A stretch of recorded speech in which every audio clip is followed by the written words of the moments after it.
నమస్కారం గురువుగారు.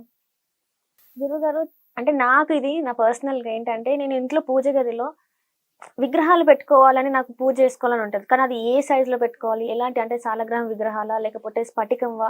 చాలా చాలా ఇన్ని ఉన్నాయి మనకి మార్కెట్‌లో ఉన్నాయి. చాలా మంది చెప్తూ ఉంటారు. అసలు ఎలాంటివి పెట్టుకుంటే మంచిదంటారు?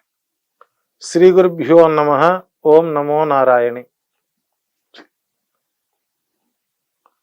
విశ్వాసానికి ఒక దైవం, నమ్మకానికి ఒక గురువు చాలు అన్నారు.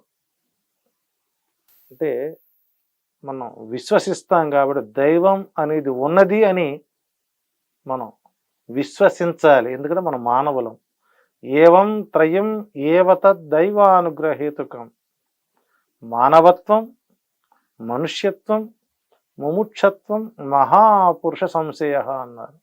మనము మానవత్వంగా మానవుడిగా పుట్టాం, మనిషిగా ఎదుగుతున్నాం, జ్ఞానిగా అవుతున్నాం, చివరికి మహామనుషులు అవుతున్నాం. ఇది ఎలాగైతే గ్రోత్ ఉందో ఇంట్లో పూజా మందిరం ఎప్పుడు చాలా శుభ్రంగా ఉండాలి. అన్నవరం వెళ్ళాం, సత్యనారాయణ స్వామి ఫోటో పట్టుకొచ్చాం, దారిలో కనకదుర్గ అమ్మవారు కనపడింది, కనకదుర్గ ఫోటో కొనుక్కొచ్చాం, మధ్యలో వేదాద్రి కనపడింది, నరసింహస్వామి తెస్తాం, పక్కన తిరుపతమ్మ గుడి కనపడింది, ఆ ఫోటో పట్టుకొస్తాం, దారిలో వస్తుంటే వేణుగోపాసం కనపడింది, ఆ ఫోటో పట్టుకొస్తాం. ఆ ఇల్లు మొత్తం ఫోటోలు నింపేస్తారండి. వాళ్ళ కొడుకు చావాలి. నీవు ఎవరికి పూజ చేస్తున్నావో వాళ్ళకి అర్థం కాదు. శృతిలేలి సినిమాలో కనుక ఆ శ్రీలక్ష్మి పొగబెట్టినట్టుగా పూజా మందిరంలో ఉండవలసినది నీకు నమ్మకం ఉన్నటువంటి ఒక దైవం. యాజ్ ఎ సింగిల్ పర్సన్ ఒక్క ఫోటో, లేదు మీ ఎలవేలుపు ఉంటుంది, మీ కుల దైవం. కుల దైవాన్ని విస్మరించకూడదు, విశ్వాసం యుగ పురుషుడిని మనం విశ్వసించకూడదు. ఇంకా మన వాళ్ళు చాలా మంది చనిపోయిన వాళ్ళ ఫోటోలు తెచ్చి దేవుడి దగ్గర పెడతారు. వాళ్ళకి బతికుండా వీళ్ళు గొంతు నీళ్ళు కూడా పోసారు గారు. బతికుండగా వాళ్ళ నాన్న గడ్డి పెట్టి చాలా మంది ఎప్పుడు చచ్చిపోతావు అని చెప్పేసి ఎదురు చూసిన వాళ్ళు ఉంటారు. దేవుడు మందిరంలో ఎప్పుడు చనిపోయిన వాళ్ళ ఫోటోలు పెట్టకూడదు. కలో వెంకటనాయకస్య, కలియుగంలో వెంకటేశ్వర స్వామి వారు అందరికీ సృష్టికి ఇలవేలుపు, కలియుగానికి. ఆయన యుగ పురుషుడు. ఆయన పెట్టుకోండి. లేదు నీకు నచ్చిన దైవం ఒకటి పెట్టుకో. నీకు విశ్వాసం ఉన్న గురువు, లైక్ గురువు అంటే ఎవరు? గుకారస్య గుణాతీతో రూపాతీతో రుకార. నీలో నీ అభివృద్ధిని, నీ అజ్ఞానాన్ని తొలగించి జ్ఞానాన్ని ప్రసాదించేవారు. గరికపాటి నరసింహ గారి ఫోటో పెట్టుకోండి, ఆయన మంచి గురువు. చాగంటి కోటేశ్వరరావు గారిని ఫోటో పెట్టుకోండి, ఆయన మహాగురువు. షిరిడి సాయి ఫోటో పెట్టుకోండి, ఆయన ఆది గురువు. అంటే ఇక్కడ మనము చేసేటువంటి పూజ ప్రశాంతంగా ఉండాలి. మనం అన్ని ఫోటోలు పెట్టుకొని ఆ ఫోటోలకి పూలు పెట్టాలంటే ముందు అరగంట పడుతుంది. మళ్ళీ ఉదయం ఆ పూలు మొత్తం తీయాలంటే మళ్ళీ ఇంకో అరగంట పడుతుంది. అంత టైం ఎక్కడుంది?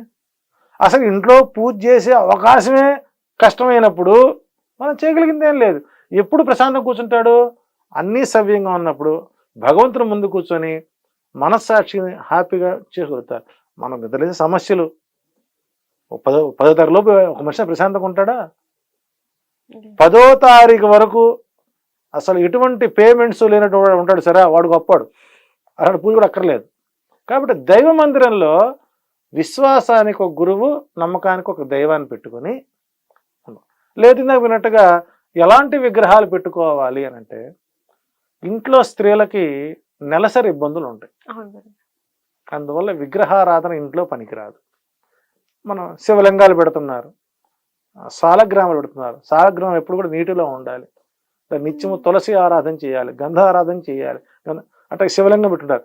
ఏది పెట్టుకున్నా కూడా కేవలం అంగుష్ట మాత్రం, బొటన వేలు కంటే పొడవు ఉండకూడదు.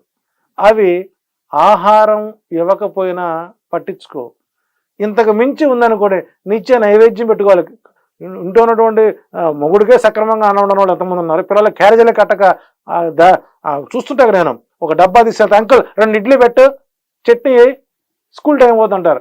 అంటే మన పిల్లలకి మనం క్యారేజ్ కట్టే స్థితిలో మనం లేనప్పుడు ఇంకా భగవంతుడికి అన్నం పెడతామా? ఒకవేళ భగవంతుడు నిజంగా అన్నం తినడం అనుకోండి, దీపారాధన కూడా చేయరు అక్కడ. కాబట్టి పూజా మందిరంలో ఉండవలసినది ఒక గురువు ఫోటో, నీకు నచ్చిన దైవం. ఈ రెండూ ఉంటే ఆ ఇల్లు సుభిక్షంగా ఉంటుంది. 100 ఫోటోలు పెట్టి అవి అద్దాలు పగిలిపోయి చినిగిపోయి చీకిపోయి వాటికి దుమ్ము పడి ఏ అమావాస్యకో పున్నానికో పండక్కో పూజలు చేస్తే అది పూజ ఎందుకు అవుతుంది? కాబట్టి అటువంటి ప్రయత్నాలు చేయటం వల్ల దేవుడి గదిలో దేవుడి ఫోటోలు ఎక్కువ ఉండటం వల్ల చికాకులే తప్ప ప్రశాంతత ఉండదు.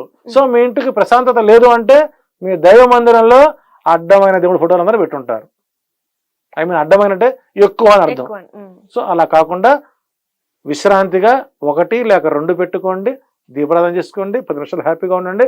తద్వారా మీకు మనశ్శాంతి ఉపశాంతి కలుగుతుంది. శుభం. చాలా చక్కగా వివరించారు గురుగారు. ధన్యవాదాలు.